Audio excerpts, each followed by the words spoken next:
8-10 साल पहले की बात है, हम ऑफिस में लंच करने के बाद फ्री बैठे हुए थे। तो आपस में ऐसे ही डिस्कशन चल रही थी कि we should be very much thankful towards other, we should be very much helpful towards other, we should be very much kind towards other, only then we can flourish in our life. तो इस topic पे discussion चल रही थी, तो हमारे group में जिसमें डिस्कशन चल रहा था उसमें एक सिंह साहब भी बैठे हुए थे जो कि सिख रिलीजन को बिलोंग करते हैं। तो सिंह साहब ने बताया कि हमारे गुरु ग्रंथ साहब में एक लाइन लिखी हुई है, और वो लाइन कुछ इस प्रकार है कि बड़े तप और मेहनत करने के बाद एक पोजीशन हासिल होती है, लेकिन उस पोजीशन को हासिल करने के बाद अधिकतर लोगों के नर्क के दरवाजे खुल जाते हैं। तो मैं बड़ा हैरान हुआ इस लाइन को सुन करके, और मैंने पूछा से Singh sahab, I totally agree with it. After doing lots of effort, lots of hard work, we will be attaining some position, that is okay.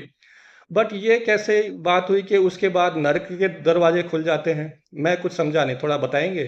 तो सिंह साहब ने बताया, बोला ऐसा होता है कि किसी भी व्यक्ति को मेहनत करने के बाद एक पोजीशन मिल जाती है, तो जब वो पोजीशन हासिल कर लेता है, तो उसके बाद थोड़े उसके कर्म जो है ना उल्टे शुरू हो जाते हैं।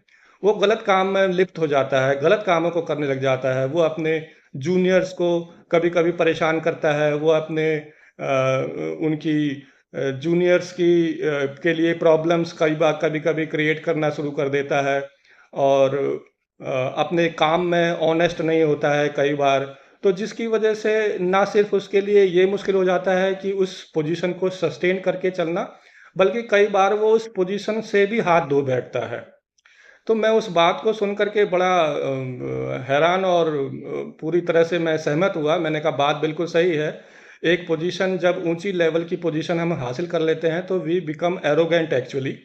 Sometime it happens with some people, not all the people are like the same people, but some people become arrogant also, and they start doing something wrong also towards their juniors, towards their colleagues also. So because of that reason it can happen. Singh साहब, you are totally right.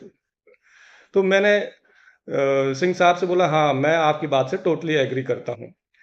तो दोस्तों, मेरा ये कहना है कि हम किसी भी पोजीशन पे पहुंच जाएं, चाहे वो कोई भी पोजीशन हो, we should be always helpful, we should be always kind towards other, और तभी हम लाइफ में थोड़ा और आगे प्रोग्रेस कर पाएंगे। अदरवाइज अगर हम एरोगेंट बन जाते हैं तो हमारे लिए शायद उस पोजीशन को भी सस्टेन करके थोड़ा टाइम तक चलना भी मुश्किल हो सकता है। So be humble, be kindful, be helpful towards your colleague, towards your juniors. Only then we can flourish in our life. Thank you.